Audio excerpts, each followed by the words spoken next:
도대체 그 한계가 어디까지인지 가늠조차 되지 않습니다. 대한민국은 거의 전 분야의 무기체계를 자체 개발하면서 수출에도 큰 성과를 나타내고 있습니다. 그런데 정말 규모가 큰 방산 수출 사업은 해상 무기체계입니다. 함정과 잠수함 등은 웬만하면 기본이 조 단위를 넘어가는데요. 척당 제작 단가가 워낙 높아 몇 대만 수출해도 그 사업 규모 액수가 천문학적이라고 해도 과언이 아닙니다. 바다 위의 암살자라고 불리는 잠수함은 탐지가 극히 어려워 세계 각국은 전시든 평시든 언제나 대잠작전에 신경을 곤두세우고 있습니다. 지금은 미국, 러시아, 영국, 프랑스, 중국 등에서 개발하고 운용하는 핵잠수함이 최고의 잠수함이라고 일컬어지지만 모든 나라가 핵잠수함을 보유할 수 있는 것은 아닙니다. 그렇다고 재래식 잠수함을 만들 수 있는 나라가 많지도 않은데요. 현재 재래식 잠수함 건조 부분에서 가장 뛰어난 역량을 보이는 나라가 바로 대한민국과 일본입니다. 그런데 최근 해외 역대급 잠수함 도입 사업에서 한국이 일본을 누르고 사업 수주를 할 가능성이 높다는 소식이 들려오고 있습니다. 지난 11월 14일 해군 전문 매체 네이벌뉴스에서는 캐나다 잠수함 사업에서 진전을 보이고 있는 한국의 근황을 전했습니다. 사업에 참여한 하나오션이 현지 기업 여러 곳과 양해각서를 체결하고 벌써부터 생산 및 부품 유통까지 염두에 둔 물밑 작업을 벌이고 있다는 것입니다. 하나오션은 오타와에서 열린 딥블루 포럼 2023에서 캐나다 기업 4개사와 양해각서를 체결했다고 밝혔습니다.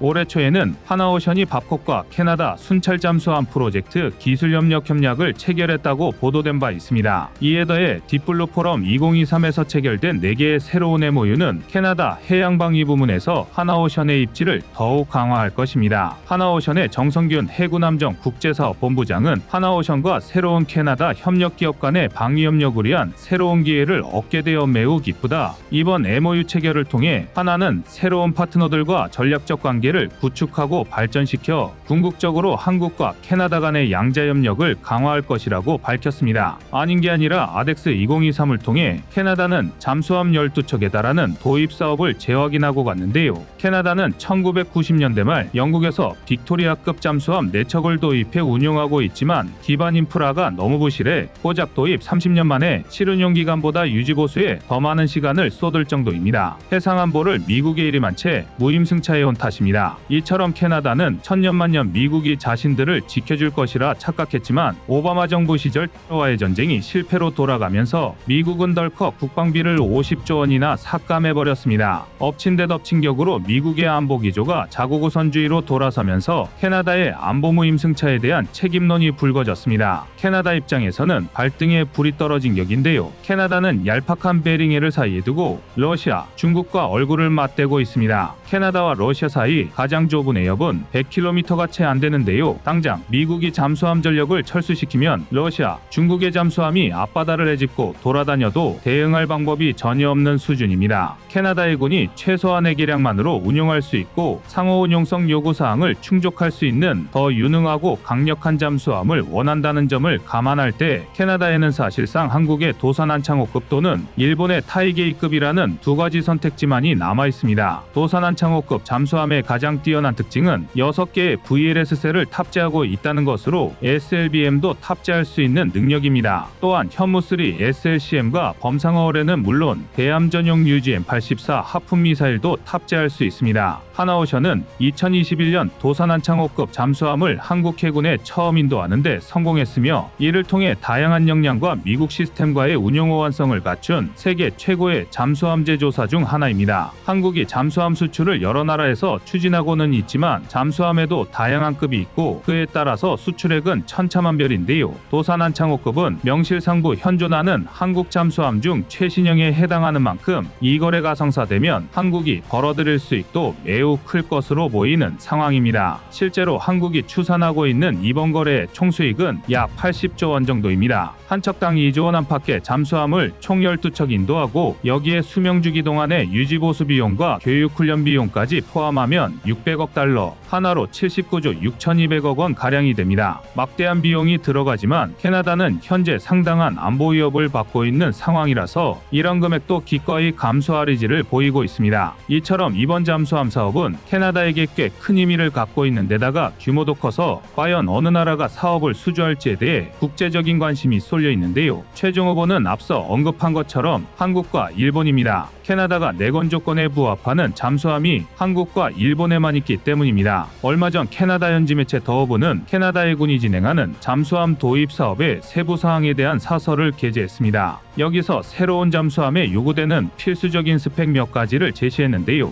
첫 번째는 미국이 반대하는 핵잠수함이 아닐 것, 두 번째는 장거리 자막 능력, 세 번째는 미군 장비와의 호환성 및 후속 군수 지원 능력입니다. 이 조건에 많이 부합될수록 작전에 투입되는 잠수함의 수화 시간이 늘어나고 운용 사이클에도 여유가 생깁니다. 더허브는 캐나다 해군이 고를 수 있는 선택지는 많지 않으며 사실상 한국의 도산한 창호급과 일본의 타이게이급 이외에는 이 조건을 충족시킬 수 없다고 보도했습니다. 세계에서 잠수함을 제조해 판매할 수 있는 국가는 미국, 영국, 독일, 프랑스, 스웨덴, 스페인, 일본, 한국 등이 있는데요. 미국과 영국은 이미 재래식 잠수함을 만들지 않으므로 이미 첫 번째 조건에서 탈락입니다. 그리고 독일과 프랑스, 스웨덴은 해안선이 짧고 수심이 얕아 잠수함의 규모가 작고 원형 작전에는 걸맞지 않습니다. 스페인의 경우 개발하고 있는 이삭페랄급 잠수함이 캐나다의 요구 성능에는 어느 정도 부합하지만 개발 과정에서 너무 많은 난항을 겪느라 일정이 지연되었고 이로 인해 도입하는 입장에서는 계약서에 선뜻 사인을 하는 것을 망설일 수밖에 없습니다.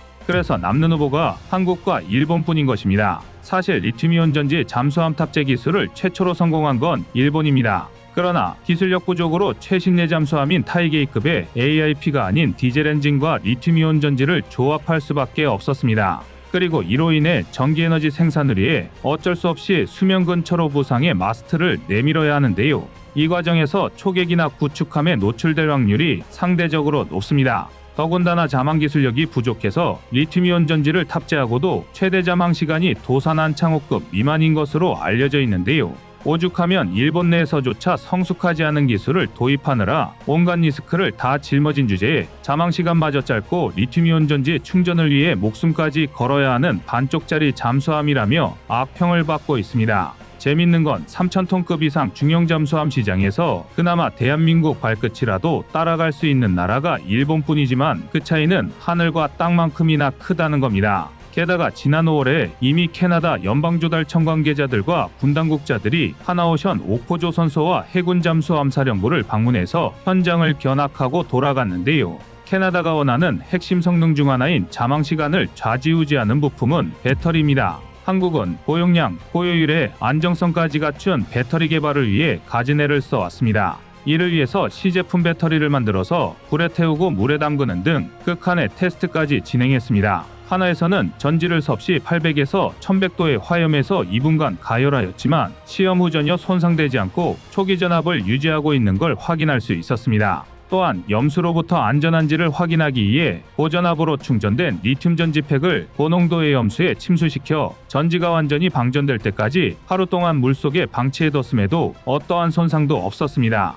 캐나다 대표단은 이러한 실험이 이루어졌던 하나에어로스페이스와 배터리 생산 기업 버만퓨얼셀을 잇따라 방문했는데요. 하나 관계자들은 캐나다 대표단의 고도의 배터리 기술을 적극적으로 어필했다고 밝혔습니다. 여기서 끝이 아닙니다. 캐나다는 아덱스 2023에서 대한민국과 장보고3 배치2 도입까지 논의했습니다. 장보고3 배치2는 전투체계 및 소나의 성능도 한껏 끌어올렸습니다. 표적을 탐색하는 능력을 포함해 생존성과 작전 운용 능력치를 향상시켰고 중량이 2배 가까이 늘어난 신형 SLBM을 위해 대형화된 신형 VLS를 장착할 예정인데요. 이 덕에 SLBM용 VLS를 4셀 더 추가해서 모두 10셀이 됩니다. 기존 도산한 창호급의 6셀에서 66% 늘어난 셈입니다. 대한민국의 SLBM은 물속에서부터 압축 공기로 미사일 몸통을 먼저 수면 위로 쏘아 올린 다음에 수면 위에서 점화하는 콜드런치 방식을 택했는데요. 세계 7번째로 발사에 성공한 SLBM이자 사거리 500에서 800km의 현무 4-4입니다.